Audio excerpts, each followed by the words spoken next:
The film world is grieving. Its glow feels dimmer, its rhythm offbeat. On October 11th, 2025, in the quiet of her California home, Diane Keaton, a singular light of honesty and grace, passed away at 79. When the news spread, time seemed to stall. How do you say farewell to someone who made so many feel understood in their loneliest moments? For over 5 decades, she was more than a star. She was a touchstone. Through The Godfather and Annie Hall, she widened the boundaries of what femininity could look like on screen: funny, fragile, fearless, and fully human. Behind that famous smile lived solitude, private heartache, and a tenderness she turned into art. She made laughter out of ache and poetry out of silence. Her death isn't simply the loss of an actress. It feels like the closing of a monument, the soft extinguishing of a flame that warmed generations. If this tribute moves you, consider tapping like in her honor and add R.I.P. Diane Keaton below as a small candle of love that follows her into forever.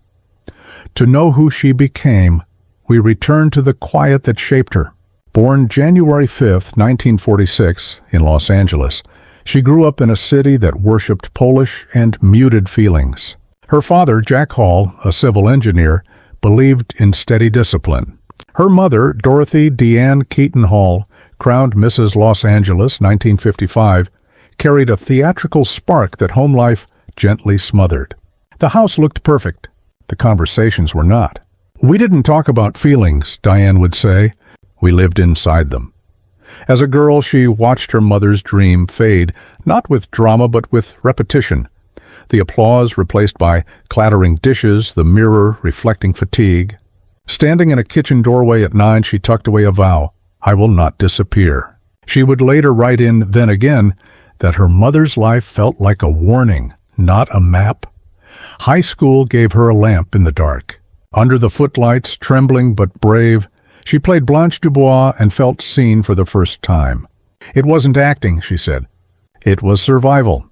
By 1966, at 20, she boarded a Greyhound for New York with 1 suitcase, 2 scripts, and enough courage to keep going. She enrolled at the neighborhood playhouse, dropped Hall, and reclaimed her mother's name, Keaton, as both tribute and rebellion.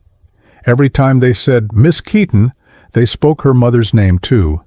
New York was gray, bone-cold and merciless. Her Upper West Side room had peeling wallpaper, a coughing radiator, and a window that leaked winter.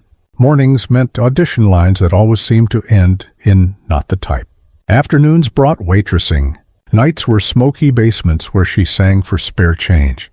She shared sandwiches with classmates, walked to stay warm, and wrote by candlelight when the power was cut. "I stayed because I was afraid," she'd say later. "Fear became my engine." 2 years later, in 1968, the phone finally rang. Hair needed someone raw and real. Diane auditioned barefoot, shaking, alive, and the director whispered, "Don't change a thing." Under bright stage lights, the silence inside her broke into sound.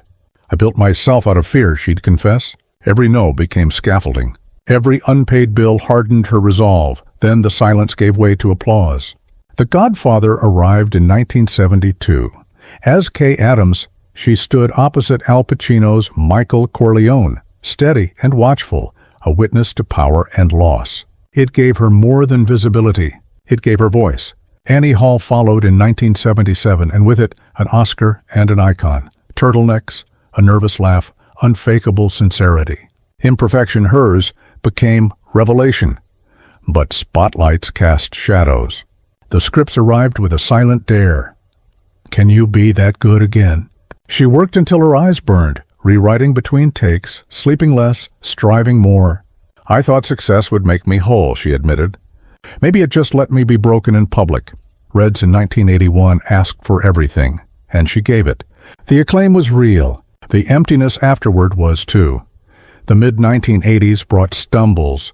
The Little Drummer Girl, 1984, struggled, earning back barely half of its $8 million budget. While Hollywood chased newer faces, Diane stepped aside, not in defeat, but to protect her truth. "The applause fades," she told a younger actress. "The work is what saves you." She wrote, directed, and rebuilt, slowly. And then there was love. The kind people whisper about for years, the kind that defines you even when it doesn't last. She and Al Pacino met in 1971 on The Godfather. She was 25, he 31. What passed between them wasn't spectacle. It was recognition. Two private souls meeting at the same frequency. I was crazy about him from the start, she said. Between takes, they shared quiet, not performance. Simple dinners, windows down. Sinatra on the radio, Sunday morning daydreams that felt almost real. On screen, the Godfather films mirrored what they couldn't quite name in life, longing without resolution. During part 2, they walked New York at dawn, trading Shakespeare and laughter against the wind. I kept hoping he'd see me the way I saw him, she admitted. By 1990, during The Godfather Part 3 in Rome, she was 44, hope still flickering. One evening, beneath honey gold light, she finally asked the question carried for 20 years. Marriage or goodbye? No storm followed, only a devastating stillness. He didn't have to say no, she recalled. The silence said it. That night she packed quietly, left before dawn, and watched Rome shrink beneath the plane's wing, one life she'd never step into again. Days later, another blow, her father's collapse, a brain tumor. Hospitals, fluorescent halls, whispered prayers. Next time, kiddo, he used to tell her after failed auditions, steady love without condition. Losing him felt like the last light switching off. I broke then, she'd say later. Not loudly, just broke. Therapy became ritual. Not to forget, but to keep breathing. People don't realize what it feels like to never be the first choice, she said once. Without bitterness, just truth. In time, she did what few manage. She rebuilt from rubble. She stopped waiting for rescue and made a home inside herself. The silence that once hurt became space where she could finally exhale, then a new chapter, motherhood. In 1996, she adopted Dexter. 5 years later, Duke. They saved me, she said. The house filled with tree houses, school lunches, late-night talks, and a laughter that stayed. I thought I wanted romance, she joked. Turns out I wanted family. Recognition came full circle in 2017 at the AFI tribute. Under chandeliers and applause, Al Pacino stepped out to speak. I love you forever, he said. The room erupted. Diane didn't cry. She smiled, the knowing smile of a woman who had grieved in private and learned to carry love as a gentle ghost. Her final years were the life she chose, deliberate, serene. Morning walks in her Brentwood garden, silver hair catching sunlight, journals open beside warm tea. On October 11th, 2025, the sun rose softly. Her glasses rested on an open page about love. Dexter found her in her favorite chair, facing the light. No struggle, no sound, just a last quiet breath. The family statement was simple. Diane Keaton passed peacefully, surrounded by light and the world she built.